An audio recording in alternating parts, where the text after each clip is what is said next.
Hey, party people! It's your girl Liza back again to tackle another academic adventure. Today we're diving headfirst into the wild world of dissertation introductions. But trust me, the introduction doesn't have to be this big, scary monster under your bed. It's actually like the VIP guest list for your research paper, setting the stage and getting everyone hyped for the intellectual roller coaster you're about to take them on. So buckle up, Buttercup, because I'm about to break down how to craft an introduction that's clear, concise, and captivating enough to make your committee say, "Give me that PhD right now. Let's do this thing." All right, picture this. You walk into a party, but it's dead silent. Not exactly the vibe, right? Your dissertation introduction is kinda like that party entrance. You want to make a splash, grab everyone's attention, and get them pumped for what's to come. Start by painting the big picture of your research topic. What's the background? Why should anyone care about this particular subject? Hit them with a real-world hook, like a mind-blowing stat, an inspiring quote, or even a quick story that pulls at the heartstrings. Remember, you're not writing a novel here, even though your dissertation might feel that long. So keep it snappy, engaging, and relevant to your research. You want to hook your readers from the get-go and make them actually to read on. Okay, you've set the stage, the music is bumping, the party people are feeling it. Now it's time to zoom in, my friend, and I'm not talking about that awkward online meeting platform. We gotta narrow the focus from the broad context to your specific research problem. Start by acknowledging what's already known in your field. But here's the plot twist. You gotta highlight the gaps too. What's missing? What hasn't been explored yet? This, my friend, is where your research swoops in to save the day. All right, we've set the stage, we've narrowed the focus. Now it's time to unleash your inner superhero and declare your mission. What's the big bad problem you're tackling with your research? What's your main goal, your ultimate aim? This is where you state your research question or questions. Clear, concise, and impossible to miss.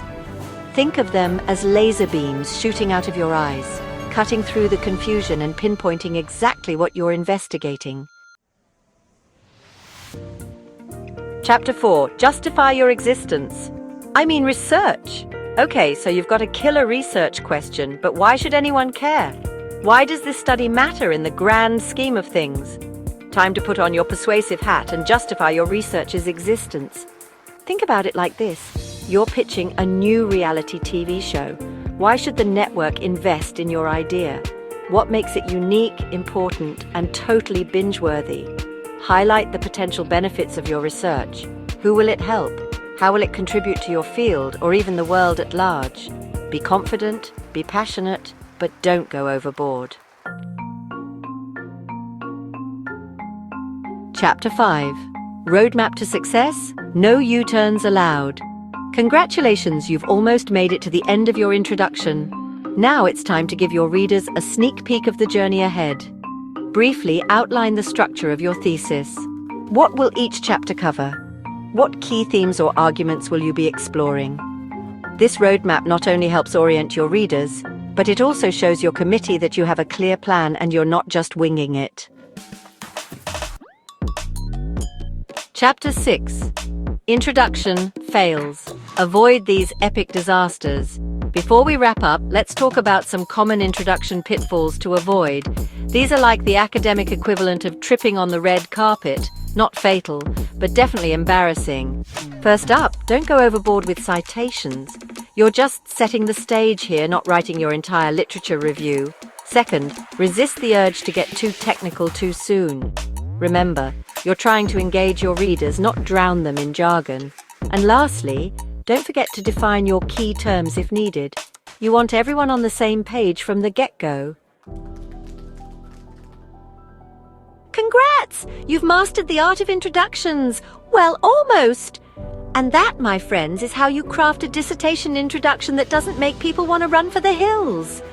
Remember, a strong intro grabs your readers' attention, lays out the problem, and shows them why your research is thebomb.com.